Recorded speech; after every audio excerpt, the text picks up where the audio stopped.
तो सबसे पहला यूज है स्कार्सली और हार्डली। जब भी स्कार्सली और हार्डली आएंगे तो हमेशा उसके बाद एक कंजंक्शन यूज होगा, दैट इज व्हेन। ठीक है, ये बात ध्यान रखना। इट्स लाइक एक कोरिलेटिव कंजंक्शन की तरह ही है कि जब भी स्कार्सली और हार्डली आएगा तो उसके बाद हमेशा व्हेन का यूज होगा, देन का यूज नहीं होगा। ठीक है, देन का यूज नहीं होगा। एग्जाम्पल देखिए, बस आपको याद रखने वाली चीज है। अब कुछ भी ऐसा नहीं आएगा, ठीक है, जो बहुत ही ज्यादा कॉन्सेप्चुअल हो। Just you have to understand some rules और उसको आपको याद करना है। ठीक है, आपको बस पता होना चाहिए। It should be in your awareness, it should be in your consciousness. And जब आप क्वेश्चन कर रहे हो आपको इन बातों का बस ध्यान रखना है, दैट्स इट। सिर्फ रूल्स को समझना है, याद करना है, नथिंग एल्स। ठीक है, क्या कह रहे हैं? Scarcely had I started for the institute when the rain started. ठीक है, अब देखो इसमें जब देन आ जाएगा ना, तो देन भी सुनने में अच्छा ही लगेगा। ठीक है, लेकिन अगेन हमें इस बात की गलती नहीं करनी है, हमें स्कार्सली या हार्डली के साथ व्हेन का यूज करना है। ये बात ध्यान रखना। ठीक है, ये छोटी सी बात का लोग ध्यान रखना।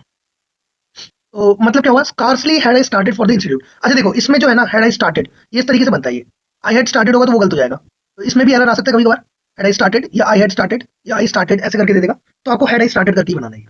Scarcely had I started for the institute when the rain started. कहने का मतलब है कि मैं जस्ट इंस्टीट्यूट के लिए निकला ही था, जस्ट निकला ही था, इतने में बारिश शुरू हो गई। ठीक है, ये वाला सेंस है। हार्डली हैड ही अराइव्ड, वो आया ही था, जस्ट आया ही था। हार्डली मतलब यहाँ पे देखो, हार्डली वैसे तो एज अ फ्रीक्वेंसी भी यूज होता है जब हमें ये दिखाना होता है कि बहुत कम कुछ चीज हुई है। ठीक है, लेकिन यहाँ पे ध्यान रखना, हार्डली और स्कार्सली कोई एडवर्ब की तरह यूज नहीं हो रहे, वो कंजंक्शन की तरह यूज हो रहे हैं। तो हार्डली हैड ही अराइव्ड मतलब वो जस्ट आया ही था, when he had to leave again, और जैसे ही वो आया उसको जाना पड़ा। ठीक है, वो जस्ट आया ही था कि उसको जाना पड़ गया वापस।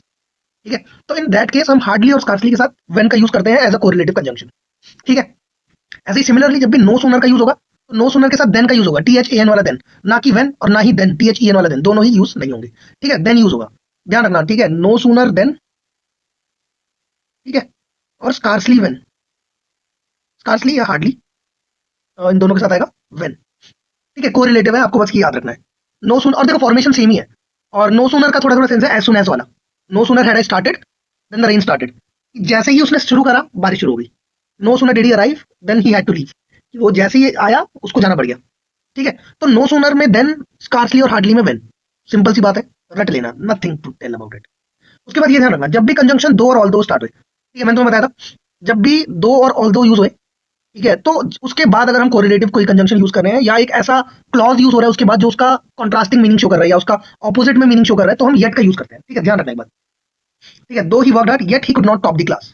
ठीक है, हालांकि उसने काम किया लेकिन he could not top the exam. अब यहाँ पे आने को बट भी आ सकता था, ठीक है, लेकिन बट गलत हो जाता है। ध्यान रखना, ऑल दो के साथ, ऑल दो या दो के साथ हमेशा येट आएगा। ठीक है, क्या बोल रही है? दो और ऑल दो and but do the work of setting one sentence against another by the way of opposition of contrast. दो और ऑल दो और बट का काम ही यही है कि वो ऑलरेडी एक सेंटेंस को दूसरे सेंटेंस के कॉन्ट्रास्ट में शो करते हैं या ऑपोजिट में शो करते हैं।